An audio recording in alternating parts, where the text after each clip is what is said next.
Bonjour à tous, bonjour à toutes. Jeudi, c'est un plaisir pour moi pour me faire un petit causer avec Internet Noyo et membre consultant Noyo de CCD Frame TV.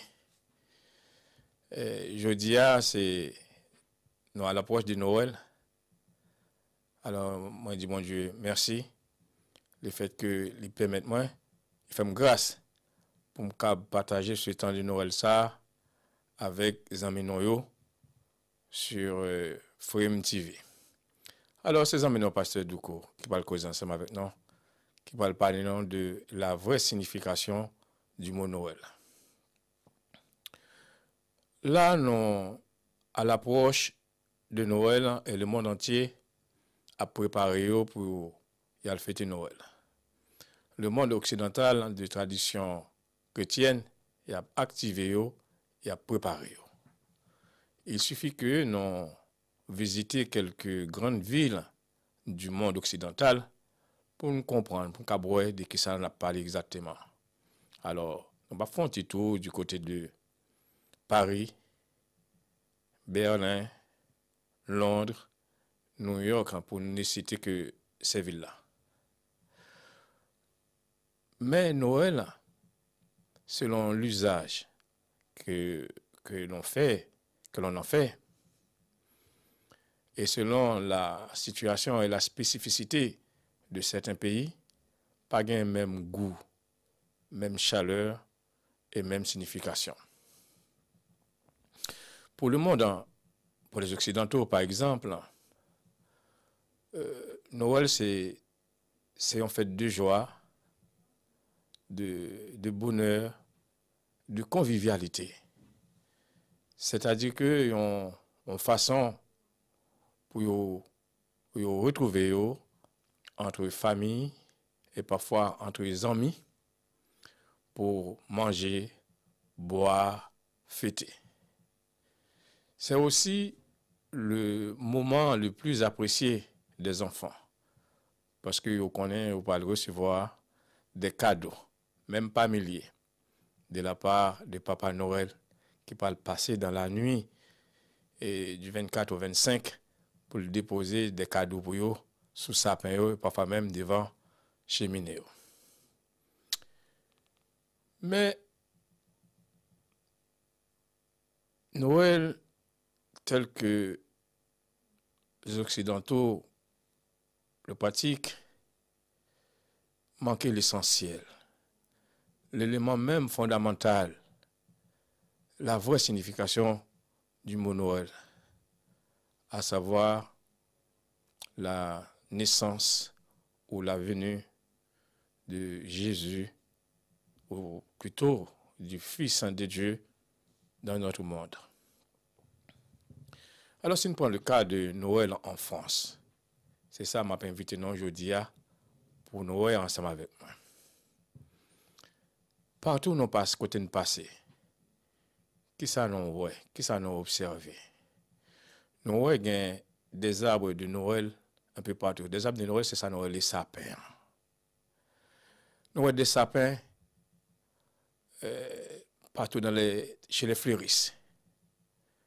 C'est-à-dire que les marchands de fleurs, et aussi aux abords des grands magasins, et même aussi dans les centres commerciaux. C'est vraiment une activité très lucrative, une activité qui marche bon pile, parce que ça rapporte beaucoup d'argent pour les commerçants et aussi pour producteurs de sapins.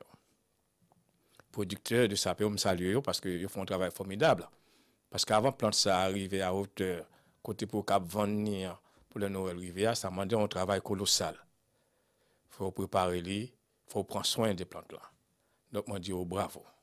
Bravo parce que ça c'est un bon travail. Donc nous dans le pays ça monio y a vivre des activités. Et ça crée de l'ambiance, ça crée de l'argent, ça crée du travail aussi en même temps. Monio pas dormir. C'est ça, oui, les pays ou pas désagrégés. C'est ça, oui, le pays qui est en paix, le pays qui bagagne toutes sortes de mauvaises pratiques, de mauvais bagailles là-dedans. Bagaille marcher, tout le monde en mouvement. Et là, nous faisons un petit tour du côté de grands magasins, par exemple, Galerie de Lafayette. Mes amis, les maps de ça, c'est grandiose. Magasin bien décoré, illuminé. Magasin blonde, bondé de monde. Grand pile monde, en pile visiteur. Son plaisir pour moi pour me regarder chaque monde. Il y a un petit sac dans mes mains, côté je souhaite faire des achats, des emplettes, un petit cadeau, soit pour offrir madame yo, soit pour offrir petite yo, offrir mari yo. Ça c'est chouette. C'est joli. Et là on va regarder Rouyo qui est toujours très illuminé, éclairé. Aïe aïe aïe aïe aïe. Rouyo propre parce que gen monde t'a fait propreté. Moun yo prend soin des pays yo. Ça c'est important à souligner. Là, on regarde toute lumière qui gagne. Comment Rio bien éclairé. Parfois, je pose peut-être ma question, je me demande, est-ce que vous n'avez pas vendre un peu d'électricité à ces pays pauvres qui connaissent des moments de coupure de courant à répétition? Bon, en fait, on fait mes parenthèses là. Et aussi, dans toute la France, il y a des marchés de Noël. Par exemple, le plus grand marché de Noël, nous venons dans l'est de la France, dans une ville appelée Strasbourg. C'est là qu'il y a le plus grand marché de Noël. Mais là, je dis, c'est pas la noyer. Je dis, non, dans le cœur même de Paris, dans le marché de Noël dans Paris. Qui ça nous constate? Nous voyons qu'il y a des jeux, il y a des activités partout. Pendant que papa, maman, il a fait des emplettes, il a fait des achats, Timounio, il n'y a pas musée, il y a des tours, il y a des activités. Timounio a pas enjoy. Ça, c'est important. Tout ça fait nous arriver nous-mêmes qui sortis dans l'autre pays. Nous-mêmes qui n'avons pas de chance pour nous vivre bagay ça. Mais, enfin. Et l'on continue et poursuite, l'on continue dans la démarche non. Que ça nous a constaté aussi maison yo. Maison yo de l'intérieur comme de l'extérieur où il y a un sapin yo bien illuminé qui décoré. Et dans la cour, on voit des petits jeux, des petits Pères Noël, des petits jeux de toutes sortes. Ça donnait, pour donner un sens de folklore à Noël. Là. Ça, c'est grandiose. Mais, un constat moi fait, c'est me trouver que qui est alarmant, qui est triste. Moi, pas ouais, crèche Noël non yo, comme nous connaissons longtemps, pour un pays de tradition chrétienne. Crèche non yo disparaît. Nous prenons qui va au passé. Moi, pas ouais ça, du tout. Donc, le monde occidental, il a déchristianisé de plus en plus. Au pas voulu mettre bon Dieu dans l'affaire. Bah, tout bagaille sauf Jésus-Christ. Donc, le monde occidental, surtout au moment de Noël, il est intéressé plus au côté business, au côté commercial, au côté lucratif et folklorique du mot Noël. Mais, nous pas ouais qu'on y a commencé à passer dans un pays qui est déstabilisé. Moi, je ça pays à problème. Comment ça y est? Mais maintenant, à regarder comment Noël moun sa va passer. L'homme a regardé, ça a passé surtout dans la frontière Mexique-États-Unis, sous un pont au Texas avec des migrants qui là, par milliers, m'a posé cette question. M'a demandé, est-ce que moun sa yo connaît que nous à l'approche de Noël? Est-ce que Noël existe pour eux? C'est pas seulement à la frontière du Mexique et du Texas qu'il y a des migrants entassés, mais en Europe aussi, à la porte de la frontière polonaise, il y a des migrants qui sont là aussi, qui à la quête d'une vie meilleure. Moun sa yo, migrants sa yo, nous venons aussi en Grèce. Il y a des migrants, il y a des camps de migrants. Énormément de monde là-dedans. Moun sa yo. Est-ce que vous connaissez un horreur qui peut arriver? Alors qu'il y a bataille, il y a combat, il y a chercher manger pour manger, côté pour dormir, comment pour protéger contre le froid. Moun sa yo, mes amis, je pas quoi. Vous connaissez que Noël là pour arriver. Alors que c'est un moment de joie, c'est un moment de fête, c'est un moment de bonheur, de douiller pour tout le monde dans le monde entier, quel que soit couleur de police, quel que soit côté de sortir. Mais malheureusement, le pays, moun sa yo, le plus souvent, est déstabilisé. Alors, je connais que nous avons brûlé d'envie pour nous demander comment ça arrive là, qu'est-ce qui est à l'origine de tout ça. Alors, bon, ce sont des questions très difficiles à répondre, mais seulement que ça va me dire non. Les responsables de tout ça sont légion. Oui, il y a toujours des responsables. Bon, enfin, donc il dit ça pour bon Dieu. Non, mais bon Dieu, parce que nous-mêmes, nous sommes trop faibles pour faire quoi que ce soit, pour changer quoi que ce soit. Mais nous continuons à parler comme nous avons habitué à faire sur Frame TV. Maintenant, intéressons-nous à la vraie signification du mot Noël. C'est ça qui est intéressant aujourd'hui en tant que chrétien.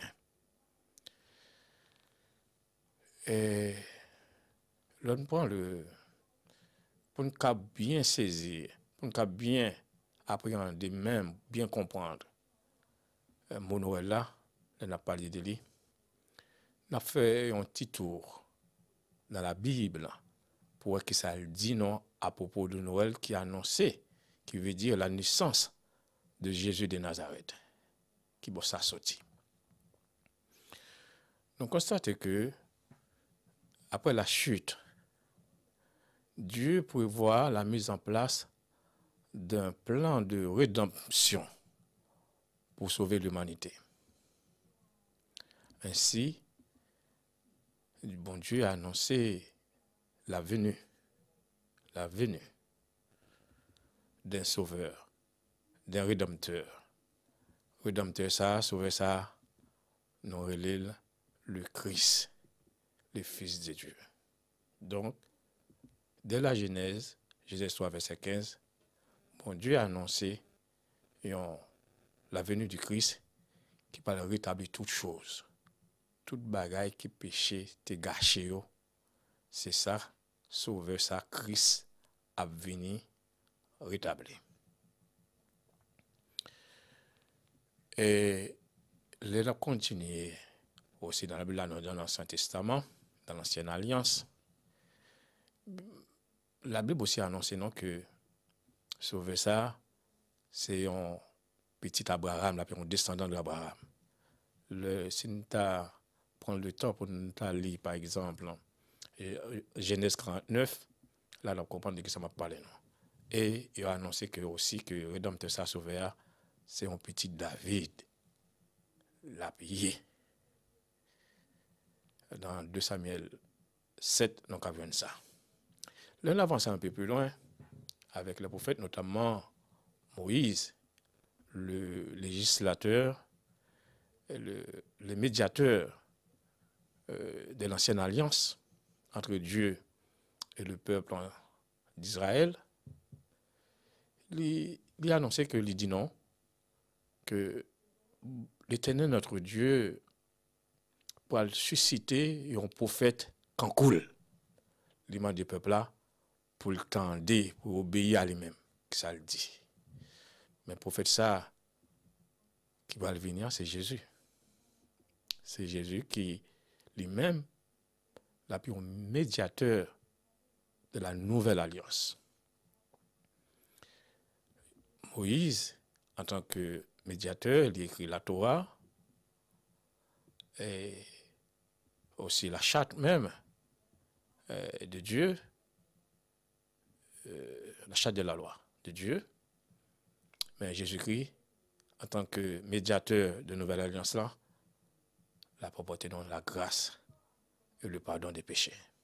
Donc, ce qui fait que Jésus présenté comme un nouveau Moïse, mais plus grand encore que Moïse.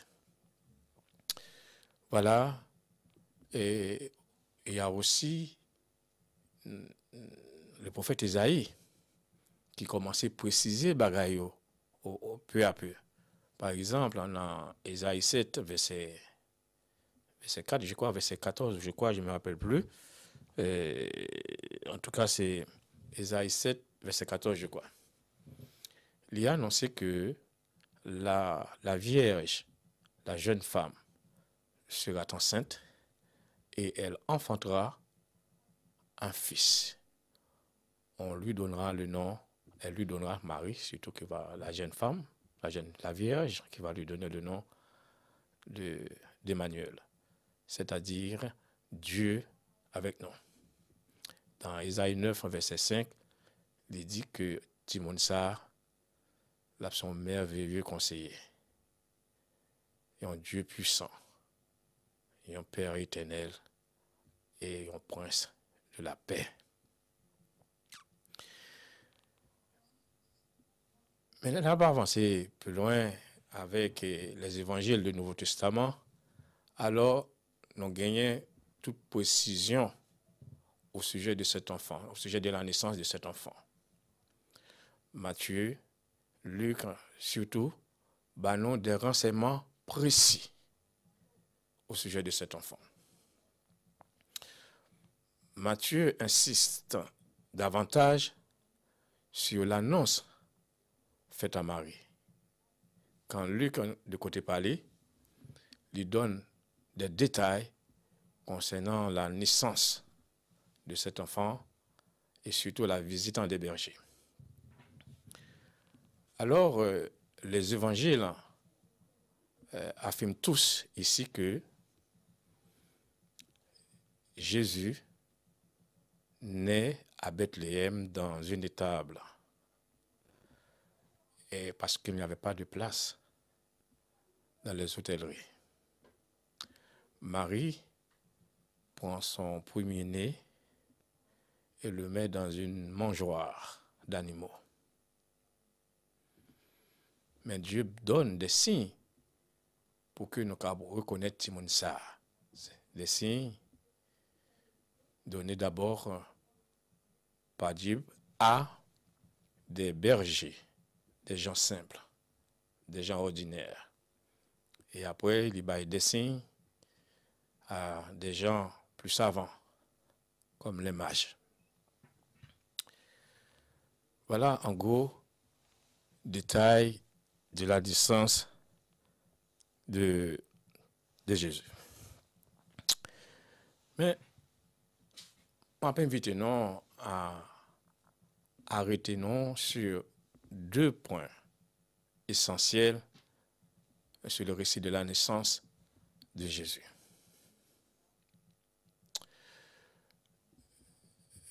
La confession de la foi chrétienne orthodoxe dit que, c'est notre foi, dit que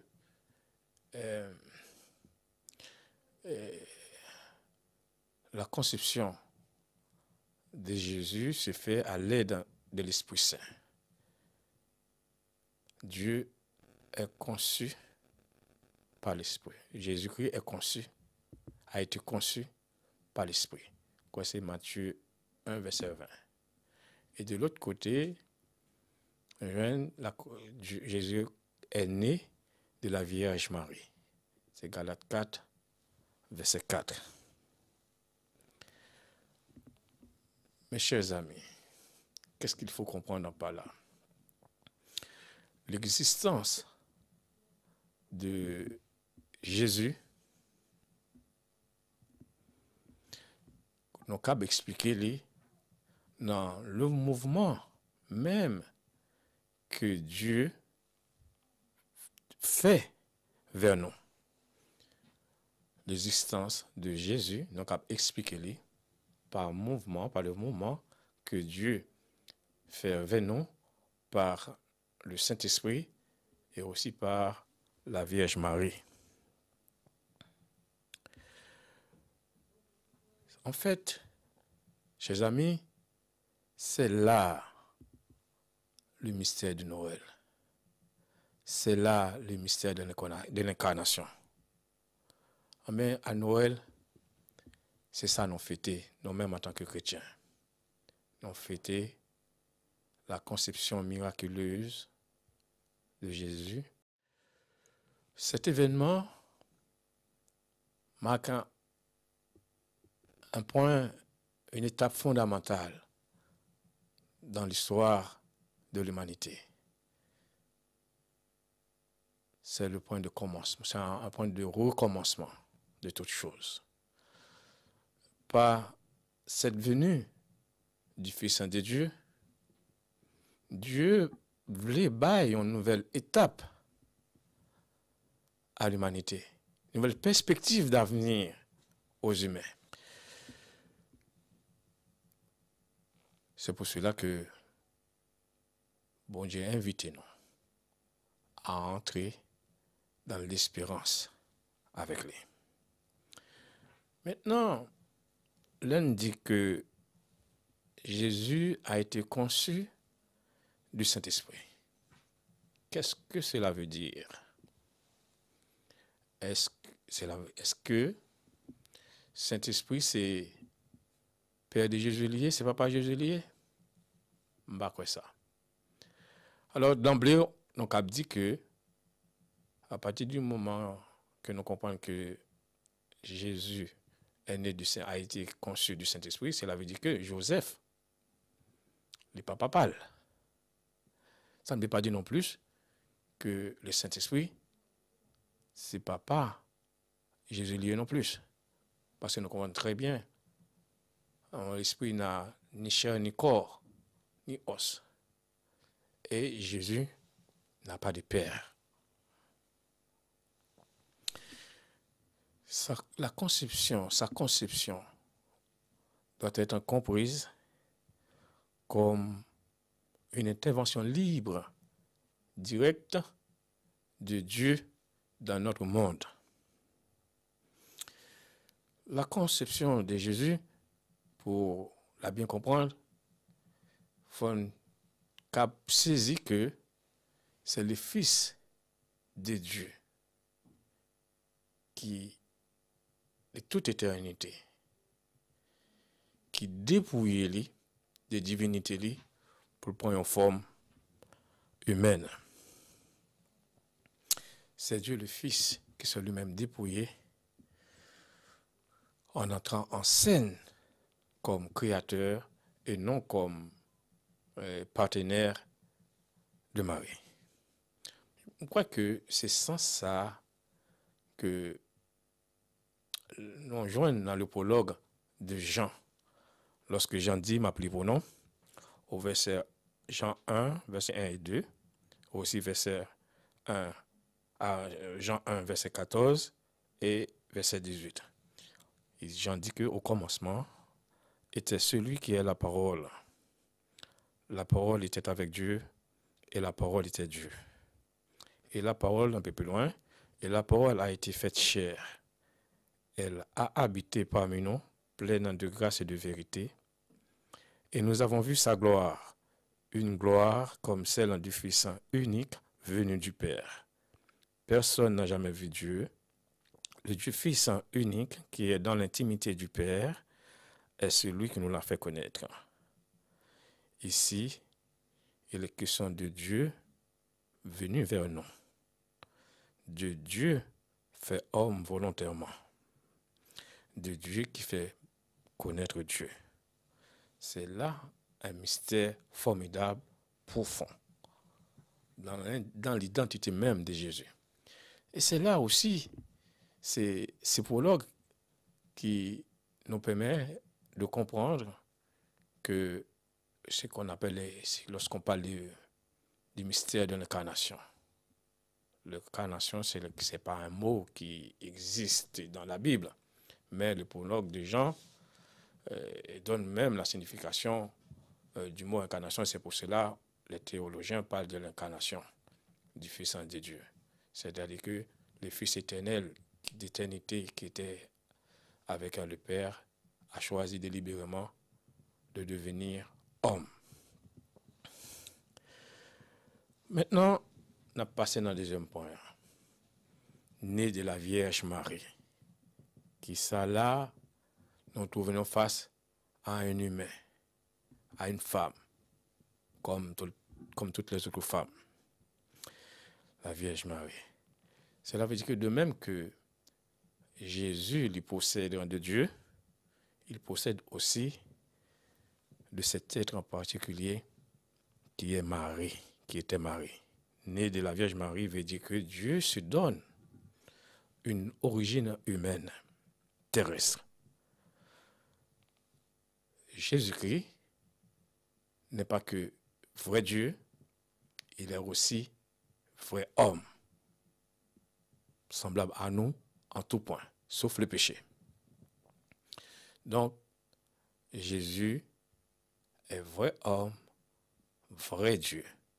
Lorsque nous observons ce bébé emmailloté dans une étable à Bethléem, il faut comprendre que c'est la vraie divinité qui est unie à la vraie humanité.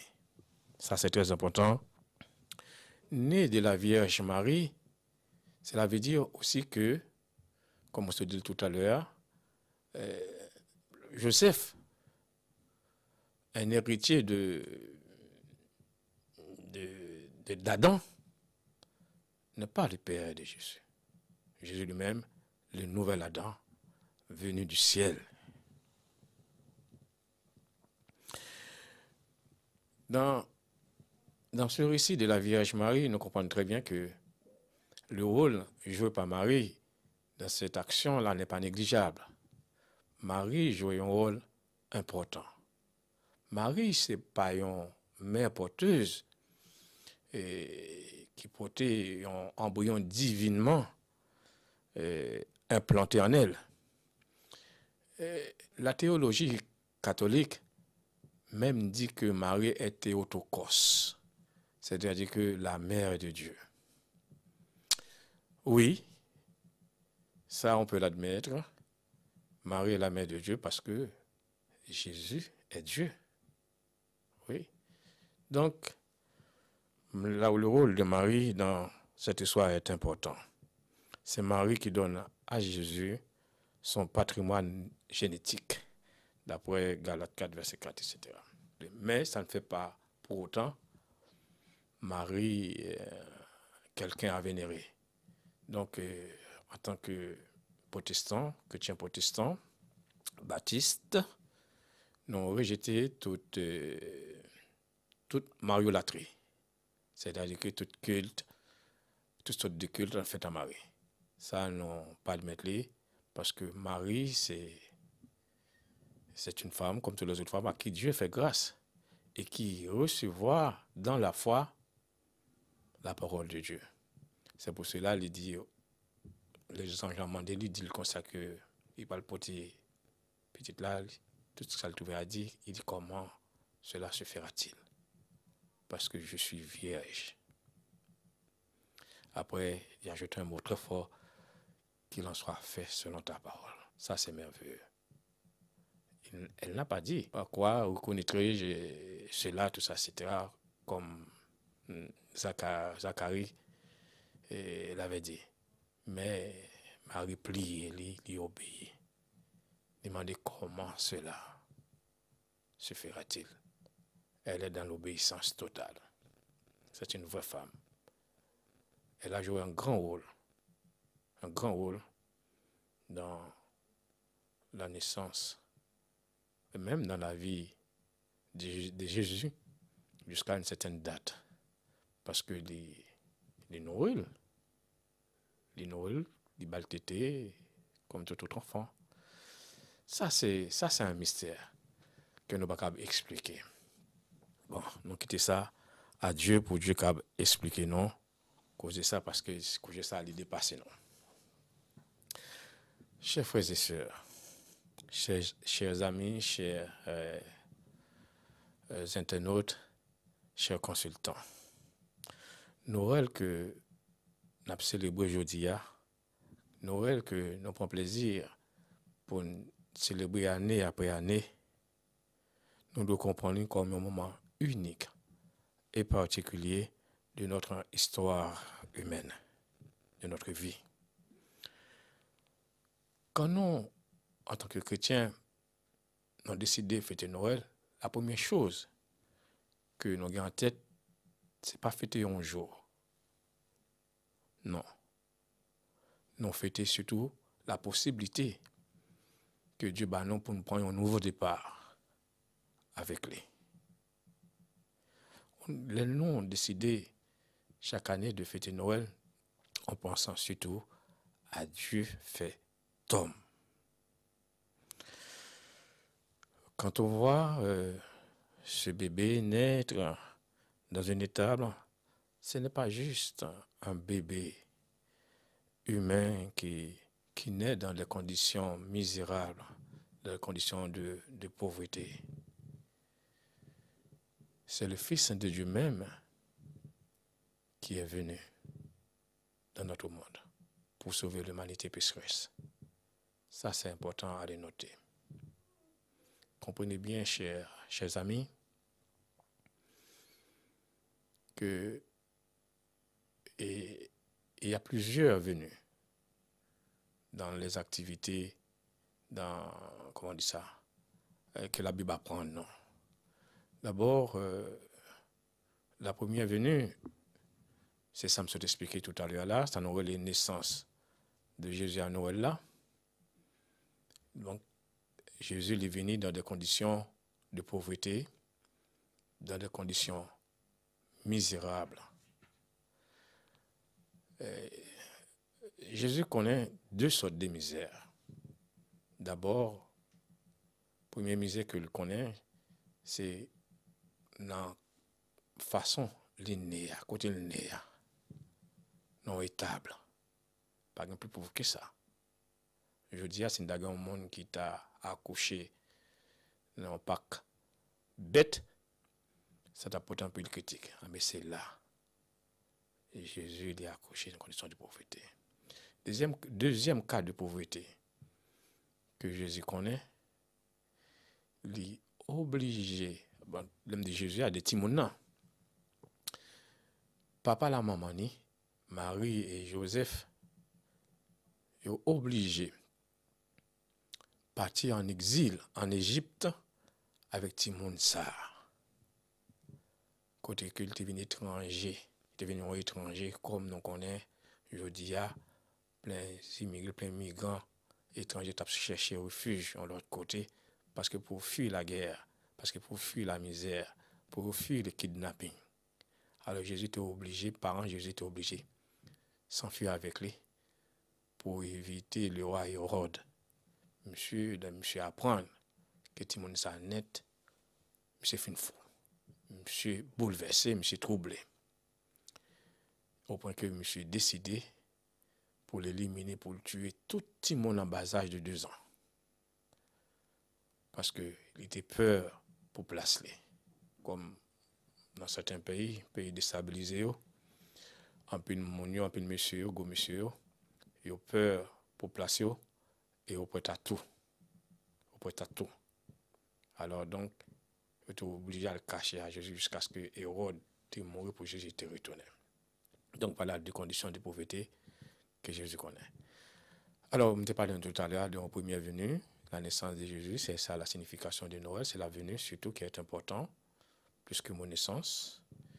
Et deuxième venue de Jésus, c'est une venue subjective. C'est la présence de l'Esprit. Donc, c'est l'Esprit Saint qui rend Jésus présent dans le cœur de chacun de nous. Ça, c'est important. Donc, ça, c'est la deuxième venue de Jésus, c'est ce que Matthieu nous dit. Donc, il a dit que là où deux mondes réunis, Jésus est là au milieu de nous-mêmes. C'est lequel Jésus, il est présent Il est présent par son Saint-Esprit. Donc la deuxième venue de Jésus, c'est le Saint-Esprit dans notre cœur, qui pour pousser nous à l'adoration de Dieu, tout ça, etc. Et ça s'est passé à la Pentecôte. Et troisième venue de Jésus, il est concerné là, ça c'est la venue en gloire, la venue glorieuse de Jésus. Cette fois-ci, nous ne va pas prendre affaire avec un sauveur. Là maintenant, c'est le juste juge qui va venir. Là, c'est pour juger le monde. Donc, le temps est proche. C'est maintenant qu'il faut choisir. C'est qu'on attend, on attend l'arrivée et la venue glorieuse de notre Jésus, de Jésus dans notre monde, tel qu'il est monté. Donc, c'est une venue corporelle. La venue glorieuse de Jésus, corporelle. Ça, la pour elle, ça c'est grand, ce sera grande chose. Quoi que c'est pour merci fait, non? On a vu dans l'attente de moment ça. Et Jésus venu vers nous, c'est la grâce de Dieu. C'est Dieu qui descend même du ciel pour venir nous sauver. Nous sommes encore dans le temps du salut. Il est temps. Donc voilà, mes chers amis, chers internautes, chers consultants, voilà, ça me devait partager ensemble avec nous pendant un moment Noël ça. Moi, souhaiter à tout un chacun un joyeux Noël et bonne fête de fin d'année. Et surtout, tout particulièrement, à notre caméraman, Chester Jean Lima. Alors, on dit encore merci pour tout. Que bon Dieu bénisse nous. Amen.